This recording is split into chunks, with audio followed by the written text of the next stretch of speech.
So hi everyone, today we'll be going to learn about this static keyword. The use of static keyword in this industry, to be frank, is broad and very much used. So see, the concept of static keyword is small, but the usage is really broad.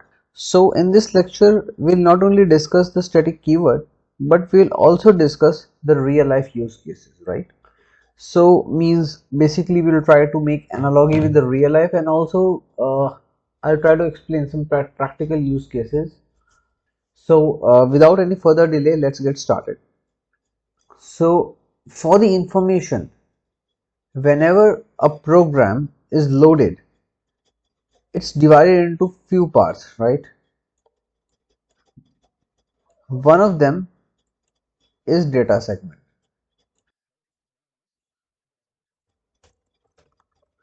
All right. So the data segment is also further divided into two categories: uninitialized data segment and the initialized data segment.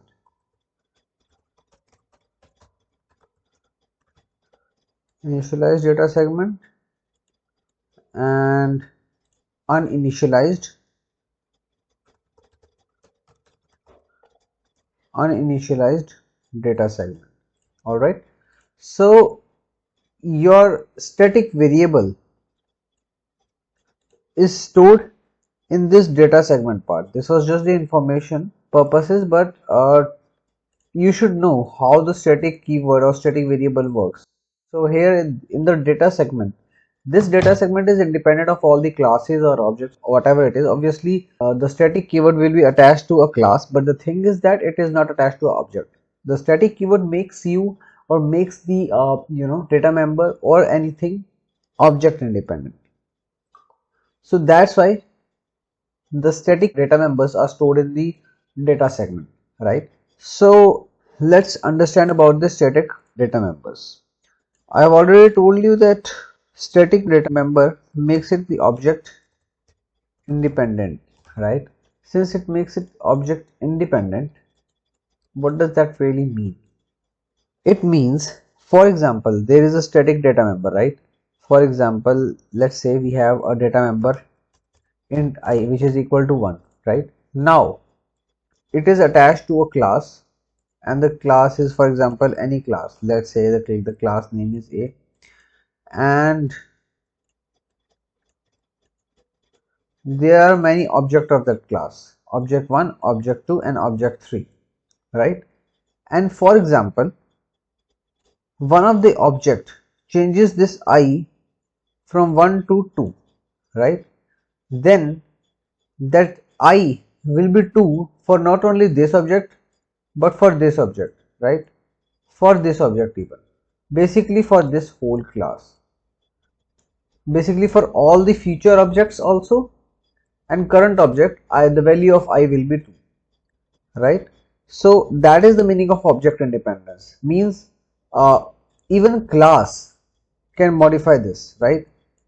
So object independence means whatever you do, it will be reflected in all the objects. It will be same for all the objects, right? No matter how many objects you create.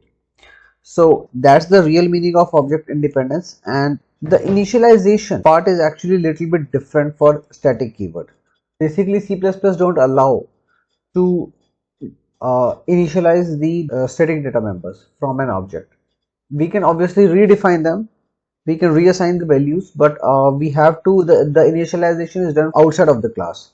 The syntax of initialization is like data type,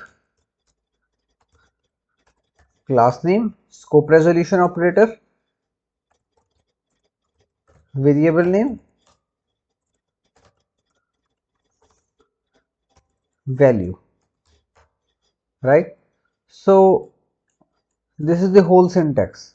This is your data type, this is your class name, this is the scope resolution operator, and this is the variable name. So this whole thing should be done outside of the class, and not outside of the class but also outside of any function, right? So that's how the initialization is supposed to be done of the static data members. Without any further delay, let's jump to the program and practically understand, right? Practically analyze and see how the things work. And after that, we'll come to the explanation part. So this is our library.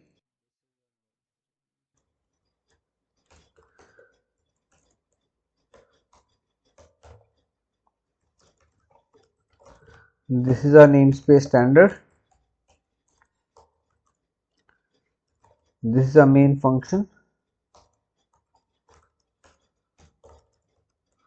And for example, this is the class db details. Now let's first write the program class db details.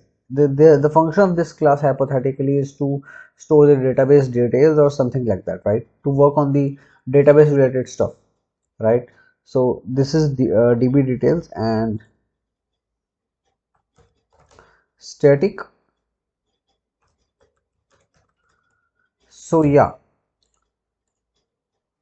to declare any variable or any data member static, we just need to put the keyword static here, just like this, and your variable is declared as static. It will be stored in the data segment, right? So yeah, that's it. And to initialize it, the data type is string, the class name is db details, and the variable name is database, and we will initialize it to, you know, what should we initialize it? Maybe to database only, right?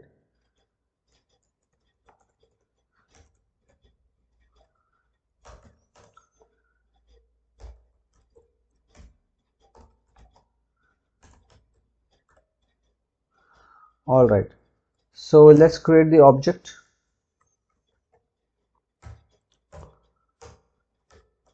Maybe dbd1. We will create two objects so that we can simulate between two objects. If this thing can be replicated with two objects, we can replicate it with 100 objects even, right? If we want to. So all right, so let's assign it. Maybe as database1. We'll output it, we'll print it, and dbd2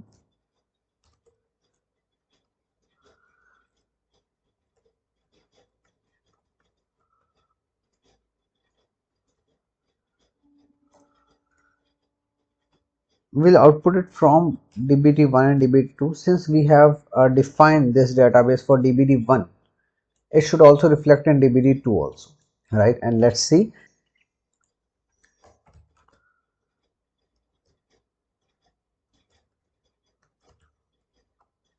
All right,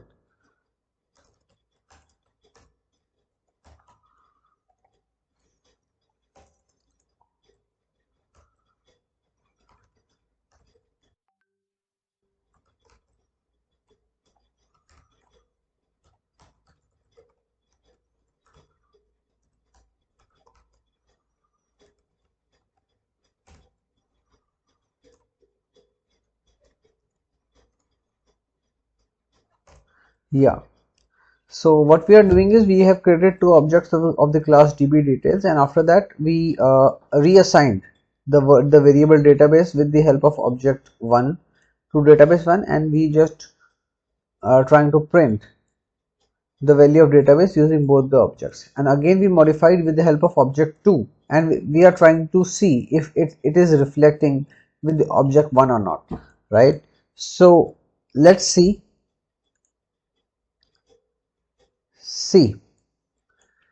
The value is database 1, and for dbd 1 and 2, for both objects the value of database is database 1, and after reassigning it hasn't modified only for database 2, but it has modified also for the object 1, right? So this means that static really makes you object independent, right?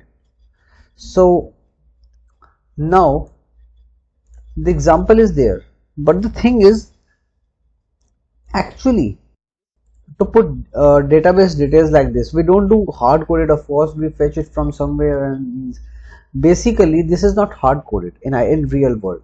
Just to make things simple, we are making it hard coded, but actually the things are being fetched from some API or some database, some tables using some queries. But the thing is, we usually put all these things in static. So if we want to give only object independence, if we want to give, if we know that okay, this variable or this function will be same for all the objects, we should make it static. It's a good practice according to the solid principles. In IT industry, good practice is really important. It makes your code more readable, more understandable, and for future programmers also. So that's the thing you need to take care about. So we have understood about use of static keyword in the data member. Let's see the use of static keyword using member function. So from my experience, from my limited experience, or you can say the static keyword in case of member function is not that much used. Obviously it is used and it will be used, but it's not that much used as compared to the data members, right? Let's write a program again. So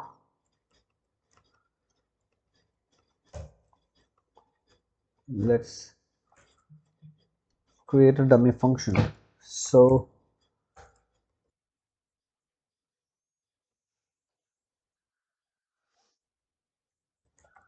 we are making this as public just to make things simple and not to make things complicated. So it's static void abc. The function name is abc, right?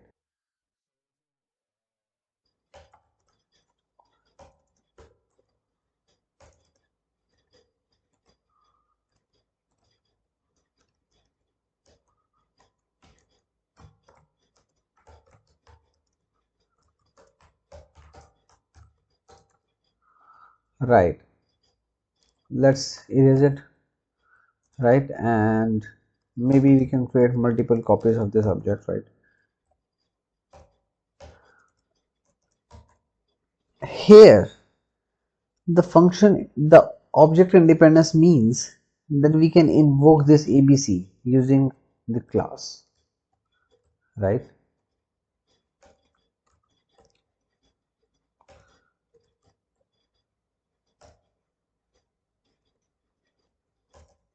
Let's see if we can invoke it with the help of a class or not. Let's close it first. Yeah, see, static function abc of class. So see, we created the object a and b, but we are just invoking this function, static function, with the help of a class, right? So that's the meaning of object independence. Of course, we can even call the function abc with the help of an object also. Let's see. Let's see. Yeah. So it is being called two times with the help of object also and with the help of function also. So actually the thing is, we can call with the help of class reflects the meaning of object independence. So not that much used in industry, but still as a static keyword it's really important. So that's the thing, right? That's the whole static keyword. And if you are not able to understand something, or you're not able to understand the importance of it, then please let us know, right? And if you have any doubts, then please reach out to us. You reach out to your peers, reach out to anyone who can answer your doubts, right? And we'll see you in the next lecture. Thank you.